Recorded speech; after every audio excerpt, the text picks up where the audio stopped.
Welcome to the Failed Podcast. In this podcast, we dive into the world of failure, exploring the stories and experiences of people who have failed and found success in unexpected ways. Each episode, we invite guests from various fields and backgrounds to share their personal stories of failure, discussing how they coped with setback, what they learned from their experiences, and how they ultimately turned failure into success. Through these conversations, we hope to inspire and motivate listeners to embrace failure as an essential part of the learning process and to view setbacks as an opportunity for growth and personal development. So thank you so much for joining us today. I am your host, Sam Esquivel, and now I want to welcome our guest. It's Sammy, right? Or Sam? What do you go by? I go by Sam. Well, Sammy too, either way.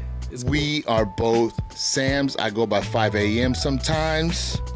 Owner of the 𝐓𝐡𝐞 here in Fort Worth. Welcome to the Failed Podcast. How are you doing, my man? I'm doing great. It's a good day. Here we go. We got to put you a little closer. Speak up a little bit. Nah, I'm doing great. I'm really glad to be here. I appreciate it. Dude, you got a sneaker shop here in Fort Worth. You're selling the hype shoes. You're buying, trading, and selling. You got some clothes in there. You got a good ambiance. I walked in there. I saw you on social. One of my friends from TFTI, he did a commercial for you. They were recording, so I saw it from Spectre. Shout out to Spectre. They did your video, and I was like, cool, where are they at? And I'm always by there, so I was like, I got to come through. So I walk in there. I see all these shoes. I'm very distracted, and I'm just like, this shoe, that shoe, my shoe, this shoe. And, I love sneaker. I love the sneaker culture. And then I saw you back there just working, and I said hi. You received me very positively, and I just threw it out there. I just shot my shot, man. I was just like, bro, you got to come on the pod. I want to know a little bit about you, know what you're doing, what defines you. And you said yes. For sure, yeah. Thank you, man. No, I'm honored, honestly. I was like, how the heck did that happen?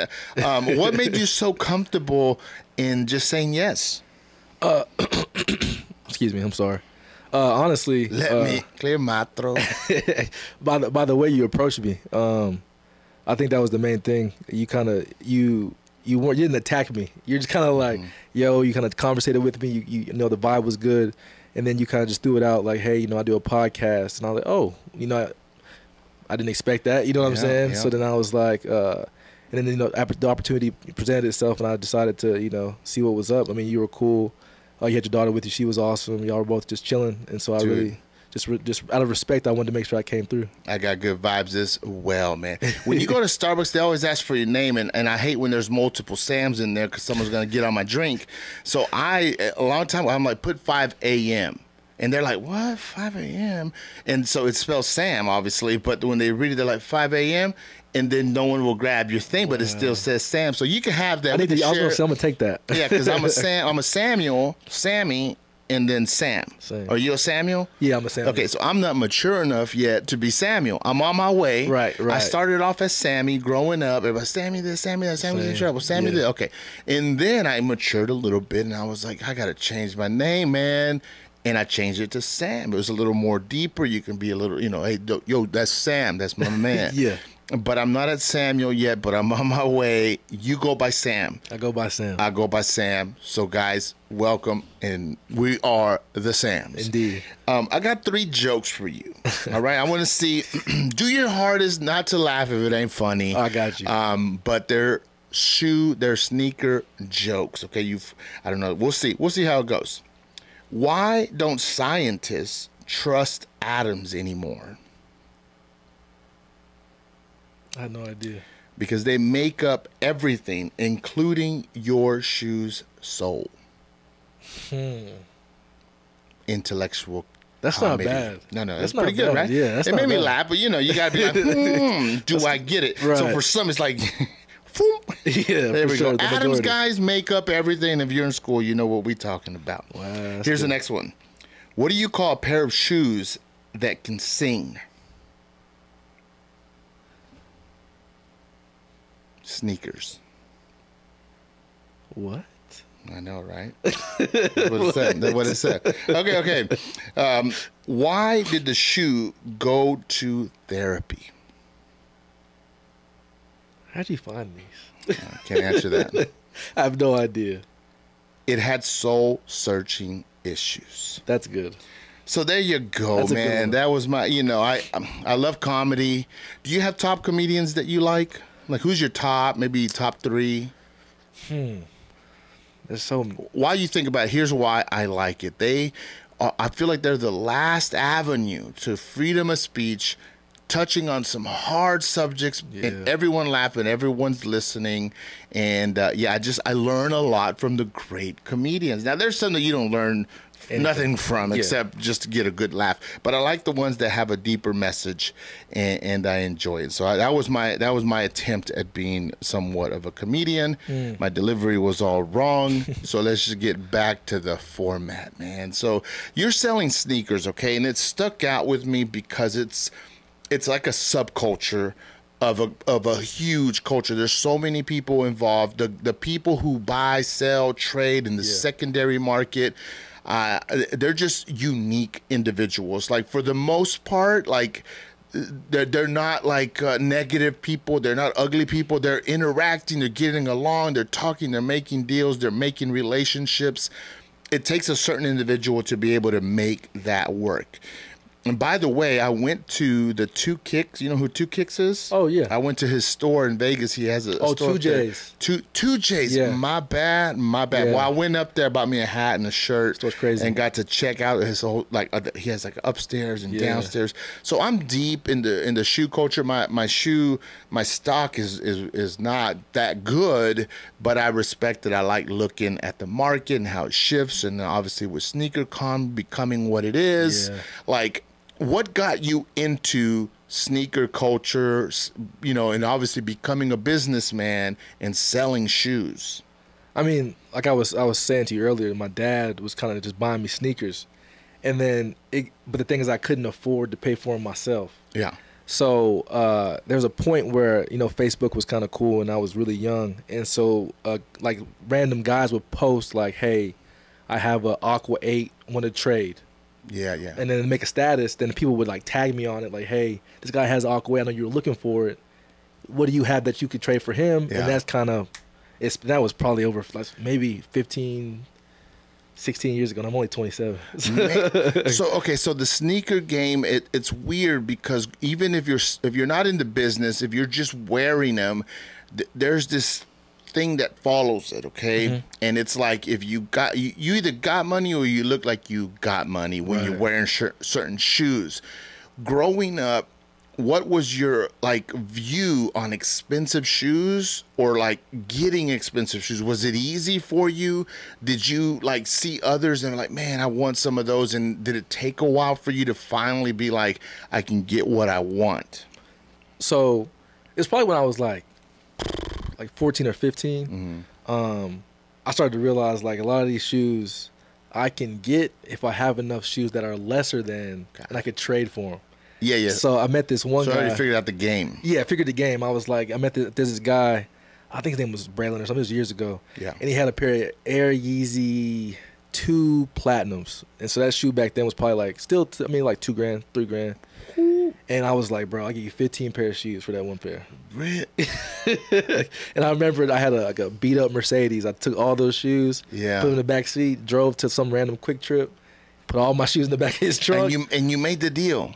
Made the deal. Isn't that hard to do, 15 for one? Yeah. How did you get even just to get those 15, even though obviously they didn't add up to a single shoe being worth $1,500 or $2,000, that's a hard trade. It was hard. It was heartbreaking. But then when I got home and I'm sitting in my room looking at that Yeezy, that's so funny. Okay, so there's obviously sneakers that are out there that are popular, and then some are losing popularity. Right. You keep up with the market.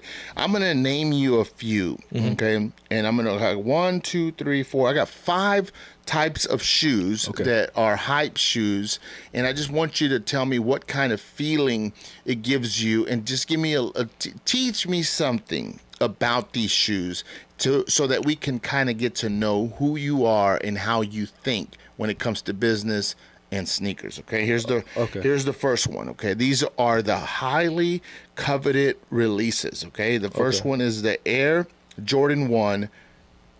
What do you feel about that one? That's the black and white. The black and white one? The red and white, sorry. Okay. The one. The Air Jordan 1. Okay.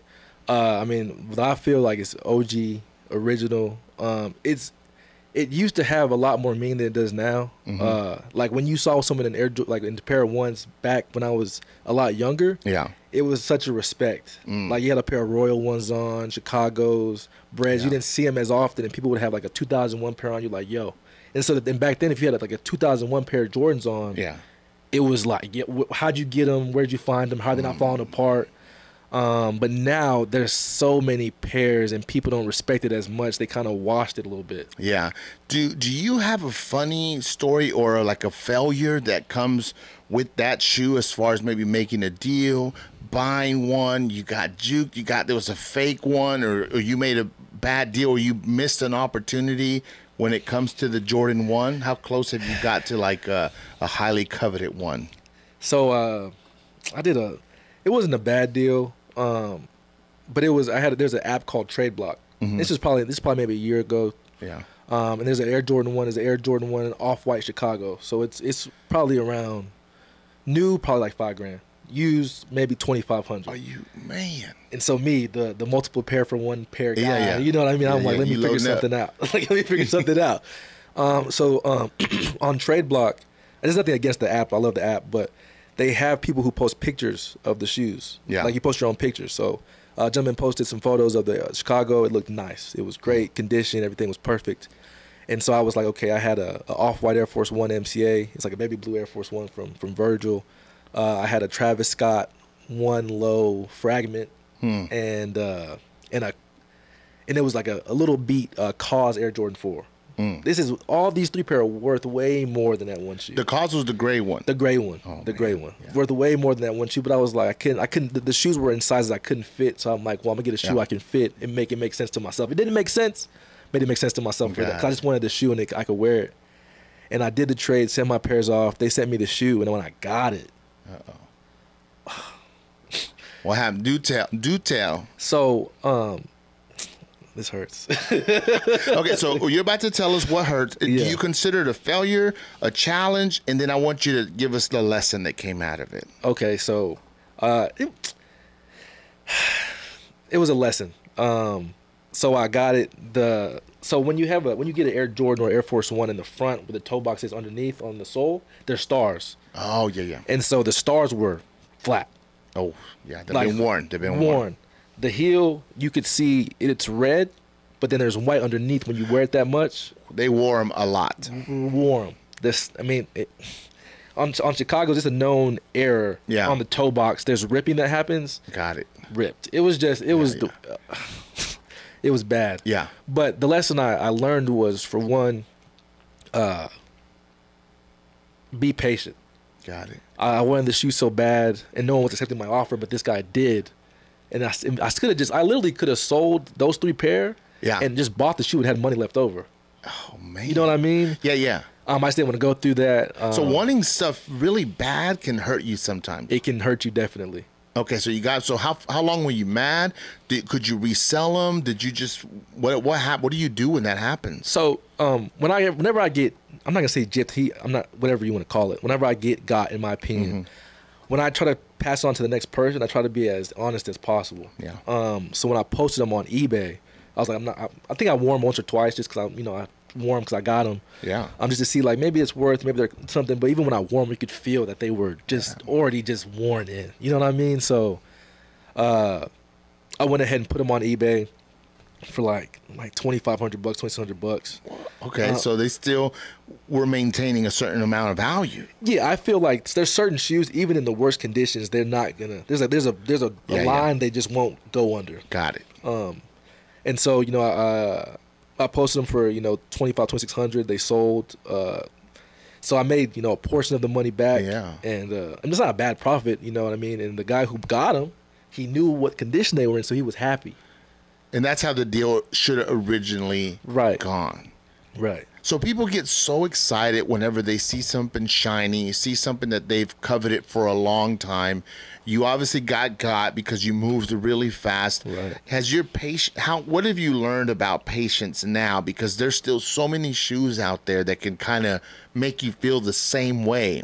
How are you behaving different now that's maybe more strategic or maybe more smart? Oh, yeah. So I definitely just slow down Yeah.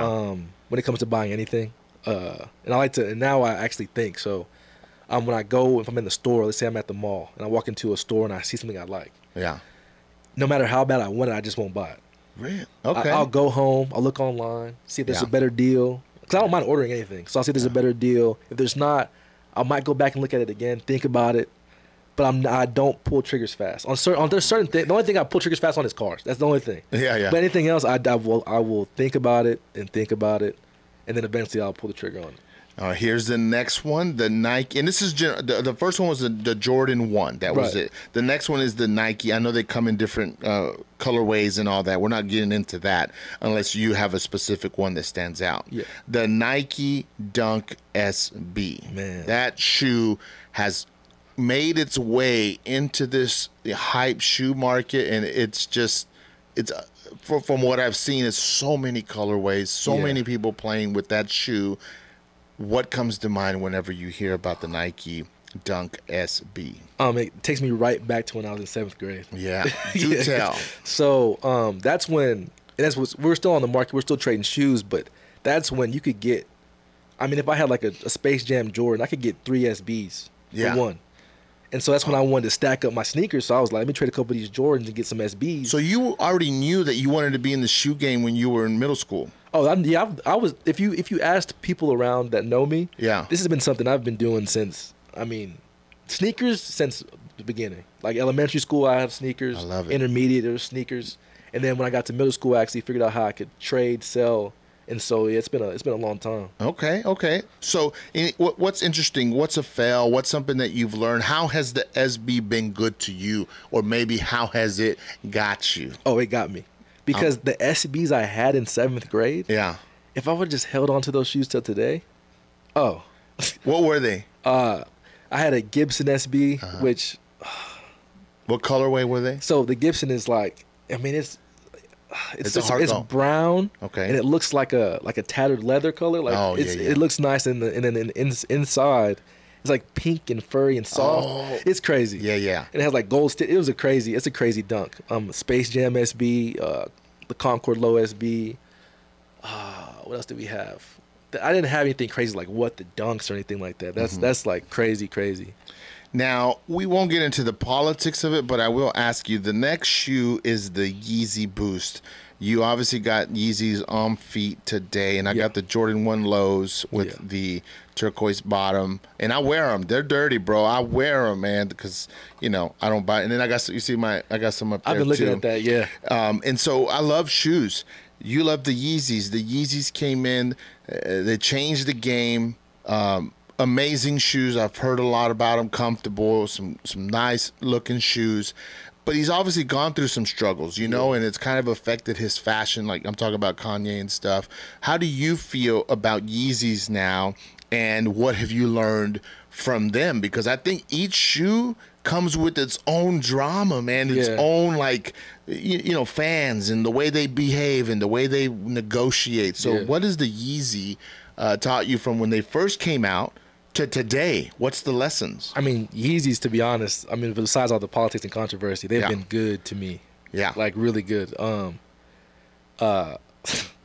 Like back when they first came, well, I'm not gonna even talk about Nike Yeezy because that's kind of like a But like Adidas Yeezys, at the beginning, you weren't seeing pairs under like $500, $600. Yeah. Like everything was hitting for $1,000. The original pair of these were hitting for $1,000. What were they selling retail during that time? Like 120, 150? No, they were still. They were 220 or so? That's when shoes started to get to like being retail 200. So everybody was kind of mad. Got it. But yeah, they were retail like at 200.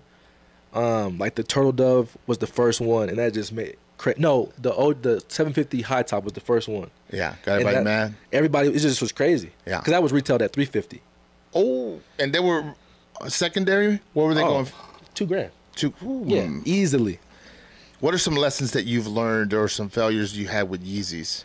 I mean, you like now it's also a little bit washed, but back then you could get Yeezy for retail. Yeah.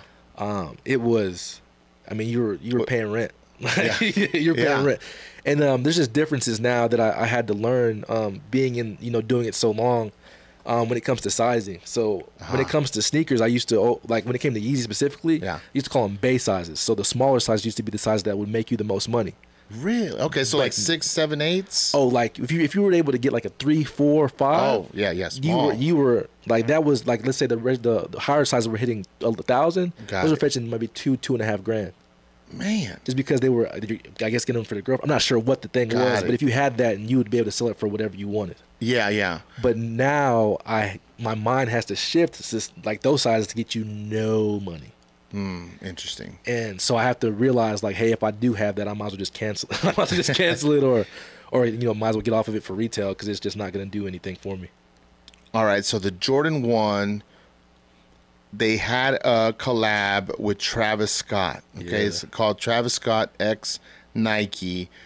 The brown colorway. I mean, I like the lows just because of the way my ankles are. Don't be hating, but I like the lows. Those are fire. And but he has come in, and man, he has done some amazing design work.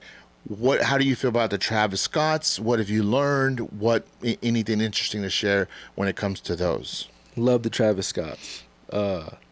Most shoes that he's come out with, I mean, he really hadn't missed. Like he's pretty on point with what he's been coming out with, and he has such a big influence on younger kids. Like Kanye, he used to have that same kind of influence. Yeah. He took over as far as I'm concerned, he took over the market when he was at the top. Yeah. I mean, he took over. Like how they said he jumped over the Jumpman. That was real. That was real. For sure. Yeah. And Travis pretty much took that throne back to the Jumpman. Like snatched it. Because coming out with the Jordan 1s, especially while they were hot. Yeah. That was the biggest thing that he could have done to capitalize at that time. So out of all these, the Nike 1, the Dunk, the Yeezy, and then I had the Off-White in here, and then Travis Scott. How's my list, man? Is it respectable? Or do those stand out? Does the market kind of hover around those 5 there, and then from there everything else falls underneath? I agree. There is a portion that is not as tapped into, but a lot of people do, like New Balance. They're trying. It's super niche, but the styles and flavors that they have of that shoe, especially in certain areas, like certain parts of New York and California, true, or like in the DMV area. Okay, so you're the shoe guy here, not me, bro. So correct me if I'm wrong, but New Balance, I think that their movement is caused by fashion. So fashion allows those shoes to kind of pop up more, okay? Right. Cross-cultural. And I don't, like, as far as like Jordans and all these that we forget fashion, man. You put the shoe and then you dress up. Right. And then with the New Balances, get dressed and then throw on the New Balances. Tell me what you think. It's just a theory, because I have a few of the New Balances. I bought some of the new colorways with the yellow sole on it that looks wore out. They look good. They look good on feet. Yeah. There's a lot of collaborations they're doing, because I'm not sure if it's a minority push, but they have a lot of minorities who came in and they changed the game. They know what's right, though. I mean, if you see what ALD's doing with New Balance, if you see what Joe Freshgood, Salehi Bembury, every shoe they've dropped, you can't even Action Bronson. I'm not sure if he's a I wouldn't call him a minority, but he's making fire pairs too. Now, I'm waiting because there's a New Balance store here in Fort Worth. Yeah. I haven't seen the hype there where they release a colorway and then I show up and it's packed. I haven't seen that yet. Right. It may be because of internet culture and ordering online. Yeah. But I still think that the shoe movement has the physical response still. You know, because when the Nike store opened here, boy, there was a line outside. Yeah. Because they were going to have a few of the SBs on hand. Right. If you were first, and there was a line. I had guys that spend the night there. Yeah. To wait for them. So I don't know. How do you feel about the New Balance not cut now? Maybe I missed it, but I feel like they're not catching that. No. You're right. I mean, what New Balance is doing, They're not necessarily doing it to their flagship stores. Okay. So they're like, you wouldn't go into, because that New Balance store that you see is still for the older man getting comfort shoes, or the runner who needs some shoes to jog in. Yeah. Their focus and their push is mostly online, or at boutique stores that they'll sell their shoes through. Okay, let me see. You mentioned the old man. I'm kind of an old man, and because of that, I like the 990s. And I've wore them for a long time, and they're great shoes. They're obviously coming back, like speaking about hip hop and culture and stuff like that. But how do you feel about the New Balance 990? I mean, I'm not gonna say I've always loved it, because I'd be lying. You know what I mean? Yeah. You get older every year, and you'll be like, those Monarchs are great. But I will say that the colors that they are, like I said, like Joe Freshgood. Yeah. His 990 V3. You like it? I mean, I think I have 3 pair, and I wear them. They're so comfortable. Got it. Comfort, yeah. Like Soleil, he has a 990 all the time. Mine's beat. It's because it's just comfortable. All right, I might get some flack for this, but nothing but love, man. Okay, so when does comfort outdo like hype? Because there's a lot of hype shoes, boy. I'm like, I cannot wear them all day. My feet are gonna hurt. They're too flat. The sole's too thin. And then the new oversized Monarch, 990 type shoe. Even the Yeezys, they're thick. They got a lot of cushion now. How do you feel about it? Do you go comfort? Do you care more about hype? So when I was younger, hype over everything. Yeah. Like if I had it, no one had it, I'm wearing it. I didn't care what it was. Yeah. It don't fit. I'm squeezing my feet in it, or whatever. Big shoe, I'm putting whatever it is. Yeah. 2 socks, no socks. I'm doing it. You know what I mean? Like I had to do it just to do it. Yeah. But now I always, especially when we're at the store all day or I'm ripping and running, I always comfort first. So you probably won't ever see me in anything that's not comfortable. Okay, give us a recommendation. If someone's watching right now, they're standing on their feet all day like you at the store, what are maybe 1 or 2 shoes you recommend to stand, and at the end of the day you're like, man, my feet are fine? The first shoe I recommend anybody who hears this to go get it, I think you can still grab it online, possibly for close to retail, is the Air Max 1 OG Big Bubble. Oh, yeah, okay. When I bought it because I liked the shoe. Yeah, it has the bubble on the side. Yeah, bubble is red, white, and some gray. Got it. It's an Air Max 1. Like it's Air pretty Max much 1. Okay. That shoe, when it comes to a comfort standpoint, is probably when I think about it, it's crazy. It's like a bed. Like you can, and I think as I tested them, I was like, because a lot of shoes you can get, they'll be comfortable day 1, day 2, and then they kind of flatten out. Yep. I think I wore that shoe for almost 2 weeks straight. And it helped. No problems. I love it. I'm surprised I don't have them on right now, to be honest. Any other one? Of course, I think any of these 350 V2. Yeah. Like V1 Yeezys were comfy, but these V2 Yeezys, I think any one you can grab in your size is comfortable. Always go a half size up though. Appreciate the recommendations. Here we go. We're gonna switch now. That's kind of your sneakerhead, vibe there.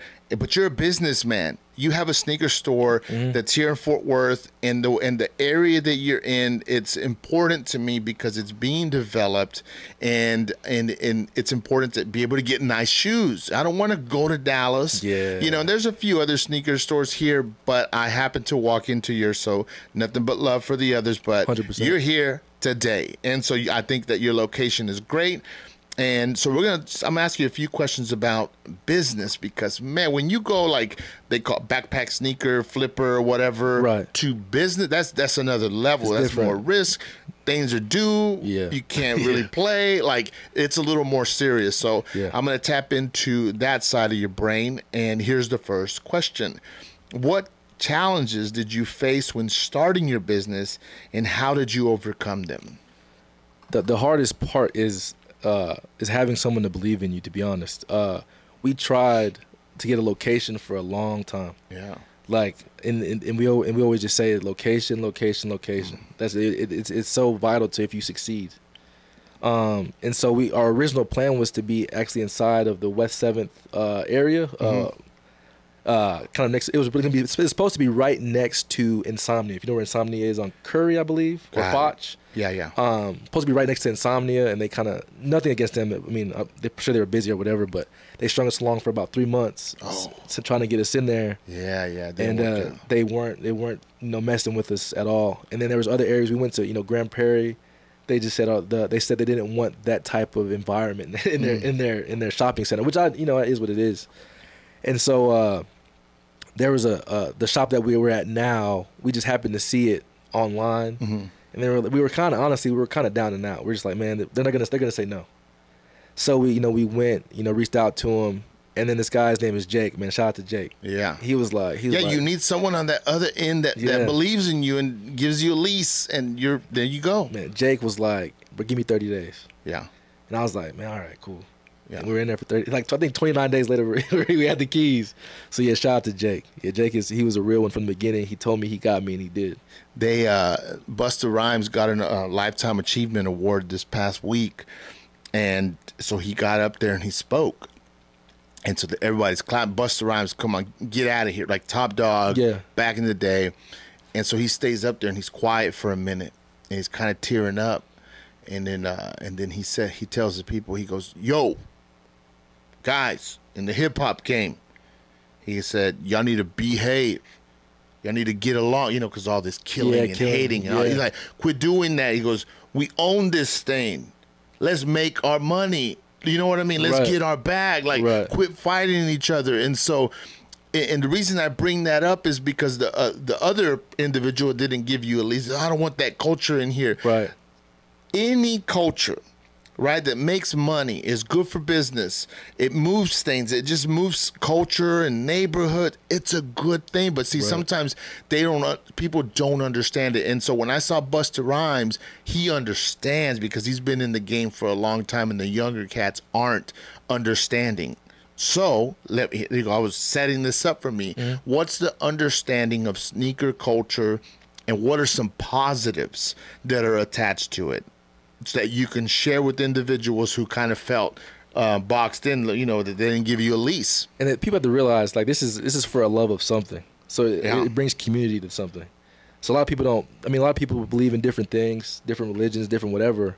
But this is one thing everybody can kind of hone into and have agreements, disagreements, talk about. Yeah. And it doesn't turn violent. You can just have a simple conversation with someone who could be you can see an Asian man that's 35 years old with a black kid who's 15 having a conversation about sneakers because they both like the same shoe. Yeah. You see what I'm saying? No hate. There's taquerias in certain parts of Fort Worth. Right. There's nothing but Latinos that are going to go in there, right? Right. That's it, man. But when I think of a sneaker shop, record shop, a barber shop, man, it's all ages, all races. Everyone's talking. Everyone's getting along. Yeah. Do you see that? And did that attract you into that industry? Yeah, that's what I love about it. I think everyone should be cool with everyone. I don't think there should be such hostility, such division between people. Yeah. And so that's why my store, that's why we wanted to set up the way it is, have the kind of music we play in there. So, because in the area, we could have, a 15-year-old kid come in here. Yeah. Or we could have a, 60-year-old couple walk in from the burger spot next door trying to see what's going on in here. Yeah, for sure. And so I just want to make it inviting to whoever wants to come. If they don't buy anything, at least they know who we are. They can have a conversation, and they can be comfortable being in a space that usually would not be comfortable for most people. The Kicks Source. Mm-hmm. That's your name. Mm-hmm. If you want to look them up, if you're in the Fort Worth area in Texas, it's a pot, so I gotta give it. Yeah. So if you're around, look it up. Why the name? How the name? The stories for people coming up with names, they're always funny. Sometimes it's horrible. Sometimes it's easy breezy. How did you come to that name? How do you feel about it today? I love the name still. Honestly, because me and my buddy, we were talking. And we were trying to come up with a name, and so we were trying to figure it out. We're like, what about this? And it was like 2 weeks. We're just like, but that name is dumb. That name is stupid. It's whatever. And I was just driving, and I was like, let's call it The Source. And because I was like, well, water's like the source for this. Food is the source for this. Yeah. And then I was like, oh, bro, the Kick Source. Because we're the source for sneakers. You come here to get shoes. So you get your fix of sneakers, and we're the source of it. You know what I mean? Yeah. And so when that came, it stuck, and we just ran with it. What unexpected opportunities or partnerships contributed to your success of your business, whether it's getting there or for the future? You said unexpected? Yeah. Well, my homie Alex, we do this together. Meeting him was just, so the story is we sold cars. Okay. And so I was the new guy, he was the veteran. Yeah. And they put me in his office to have him train me. Oh, yeah. So, and then he was just like, essentially I would say like, man, I gotta get out of here. I need to start a business. Like, this is cool and all, but like, you know, and then we were making good money. It wasn't bad. Yeah. It's just like, but I need to do more than this. He said, me too. And he was like, he looked at me like, why are you talking? Like, I think it's like not that he didn't never hear anyone talk about it like that. Yeah. But it was such like, I was just so like, man, we got to do something. Yeah. And then so he was like, all right, let's I don't trust you. I was like, all right, let's do it. Like, you know what I'm saying? And so it's funny because originally we were going to do a tire shop. Okay, it's far away from. I mean, you selling rubber, but it's on the soles. Yeah, we're gonna do a tire shop, and then one day we were looking at spots and looking at equipment, and I was like, bro, to be honest with you, I don't know anything about tires. And I was like, but I know a lot about sneakers, though. Yeah. Did he know a lot about sneakers? He had sneakers. He wasn't like gonna say he was like a shoe head or sneaker head, but he was into sneakers too. How the heck did you want to get into tires, bro, when you were all in the shoe game? What was the distraction? And I say, okay, that's a challenge in life. Yeah. Okay, it's like, it's choosing your paths in life, and you have passions and purpose, but you've been at them for a long time, and maybe nothing has come from it. Right. So you believe in it a little less, and then you look this way, and you're like, man, them tire shops are always full. I can make me some money, exactly. but it's missing passion. It's missing purpose. You know, it's missing what defines you. Right. How did you deal with? How did you shift back to what you know? Right. So like we love cars, but loving cars and having a tire shop are two different things. And so once I realized, like, man, sneakers, like, why would I not do this? Yeah. And so it kind of, like, honestly, it kind of just took over my brain, to be honest. It was like, bro, you've been doing this for years. Why would this not be what you do? Yeah. And it was just because. So you're talking self-talk. Self-talk. There's a daily, self-talk, because the tires, we saw that people were making money in it. Mm-hmm. And I was like, bro, when we get all this money, I can buy whatever shoes I want, get whatever car I want. And I'm like, bro, I'm gonna spend this money and buy shoes. Like, you know what I'm saying? Yeah. And so, and once I just started to think about, like, what could I wake up doing and not feel like I was working? And I was like, bro, if I was at a tire shop, I'm slaving.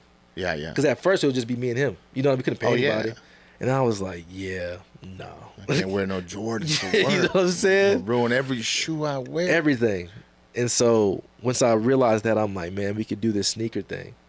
And we didn't really know. I don't really think we knew many people who had their own business. Yeah. That was like actually brick and mortar. Like, people had online businesses or were selling stuff through Facebook and Instagram, but I never really knew anyone who had their own store.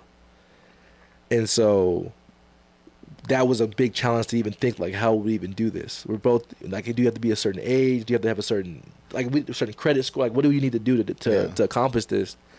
And so we just went, like, head first and was like, we're going to just do it. Forget it. I think of The Office. And you a fan? I'm a fan. Okay, you remember Michael Scott was having financial problems. Yeah. And he said, you got to declare bankruptcy and everything will be fine. And then he just goes, and it's like, bro, you got to do a little more than that. So that's cool. Okay, so here we go. Here's some advice for the listeners. What advice would you give to someone who wants to start their own business? I think, and this might sound cliche, it is what it is, but you have to do it. And I think it's just the fact of doing it that is what most people won't do. Because there is fear.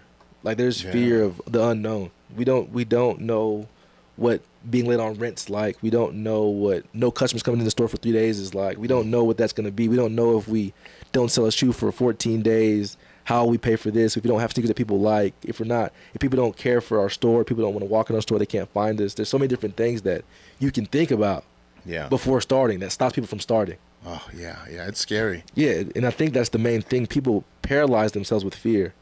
And I think once you get over that and you just do it, just go. I think if you just go, you can go alone or find some people that you can trust. I think there's a value in having mentors and people that can speak to you, and even if they haven't been there, at least someone you could talk to and confide in about the struggles you're going through, that can just be an ear to listen.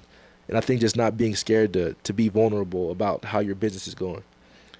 I'm going to read this to you and then just give me your thoughts, okay? Mm-hmm. It's not too long, but keep up with me. Here we go. I got you. Failure is not the opposite of success. Mm-hmm.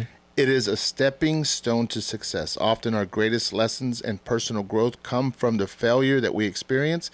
Embracing failure as a valuable teacher can lead us closer to achieving our goals. How does that speak to you? What does it bring to your the forefront of your mind? I think that's really key. I usually turn losses into learns. That's kind of my motto.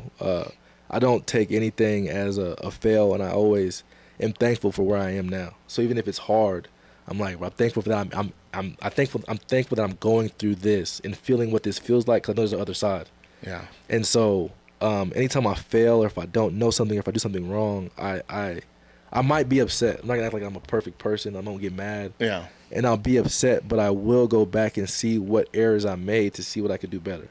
It seems like in the shoe game, there's a lot of losses. Yeah. And it happens fast. Like this month I sold 100 shoes. Next month 250. Mm-hmm. Like, so how has it taught you a different perspective on failure? It has, and it the whole as a whole. Yeah. It's taught me how you have to look at the perspective of the consumer and not yourself. Because if you try to do, not saying you can't have a passion for something. Yeah. But at the end of the day, I'm not trying to have a museum. I want to sell the shoes. Yeah. You want them in, you want them out. Want them in and out, and so I have to look, even if I don't care for something as much. Yeah. If that was like Panda Dunks. Yeah. I don't own a pair of Pandas. I like them. No comment. Hey. No, I'm joking. I don't own a pair of Pandas, but I like them, but I just don't own them. Yeah. But I know that the people love the shoe, so I have to have it in there. Yeah, for sure. Everybody looking for them. I'm like, bro, it's played out. I'm tired of seeing it. I have to have it. Yeah. So it just teaches me to put my own feelings aside when it comes to business. Yeah. I'm going to hit you with the line of questions. Mm-hmm. They're fast. They're not rapid fire, but let's see how it goes. I got you. What is the most important lesson that you've learned in life? Patience. What do you think is the key to happiness? To love yourself. What inspires you to create? And I say that because your social is very good. Like I've seen some of the videos and some of the shorts. I think it's just my thoughts. It's just things that if I want to do it, I just do it. If I think about it, I just do it. Yeah. What do you enjoy doing on your free time? Anything car related. What do you think makes a good friend? Wow. That's a good question. I think what makes a good friend is someone you can, I would say, I think trust is a big thing when it comes to friendship. If you can't trust someone, how could they even be your friend? Yeah. What are you most proud of yourself right now? I'm just seeing where I am. Yeah. Because in 2015, that's my biggest loss. Messed up and went to jail for being stupid. Yeah. And then that shirt is that stupid hurts. Anyways. And it blemished my record for a long time. Yeah. And just there was times where I just like from between 2015 and years of just getting told no, can't work here, can't do this, where I wanted to give up. But that's honestly what taught me how to hustle harder than I did ever before. I might have to bring you back, bro. We have to talk about that. That's a great failure that you learn from. Look at you now. You got a shop. You run it. You're here. Putting some positive vibes out there. What do you hope to achieve in the future? My goal is to for one have a beautiful family. That's kind of a big deal for me. Yeah. But when it comes to business, I want to have multiple stores. I always say I want to be like the sneaker McDonald's. Like, you know what I mean? Yeah. I don't want it to be washed down though. Yeah. I want every store I have to be quality, have the same vibe as like you walk into my store that's here, or if it's in Chicago. Got it. I want it to be the same vibe that you're getting. Yeah. And that's a big goal, and I want a Lamborghini too. But you pick me up, and we'll go get some shoes or some coffee, dude. Much success, man. I just want to welcome your business to Fort Worth, and I know Fort Worth is a vibrant town that's growing, and so I think it's going to show you a lot of love. And so I'll put all his description below, his handle, his website, and if you're looking for any type of shoe, I imagine if you don't have it, you can find it for someone if they're serious enough. 100%. And so thank you for coming into the Failed Podcast and sitting with me. Give me your final thought as far as failure, and then I'll close this thing out. Okay. I just want everyone, if you hear this, and if you feel like you failed, or you feel like you're not doing enough, you're not good enough to keep pushing. I feel like failure is just the obstacle to get you closer to where you want to be. So, and the thing is, everything that you're doing might not be exactly where you're supposed to be, and just remember that. Don't think just because you went to college for a certain major, or you have a job and you're doing this, that's your end all be all. You have to realize that you're meant for a lot more, and all the failures you're taking will take you to that place that you're meant to be. Samuel, Sammy, Sam, 5 a.m. I want to thank you for sitting with me and sharing all the stuff that you shared, man. I really enjoyed our conversation. Thank you for coming on the Failed Podcast. Of course. And we hope that you enjoyed hearing our guest's story and how he overcame challenges, and he's chasing success, and we're wishing him much success in his store. And remember, failure is not something to be feared, but rather an opportunity for growth and self-discovery. And thank you for tuning in. Don't forget to subscribe and follow and share and comment. And, I hope you learned something. That's always my goal, is that our conversations offer you like a light bulb to come on, or for something to click, and for you to learn, man. That's my goal here, so thank you. I think we did that today.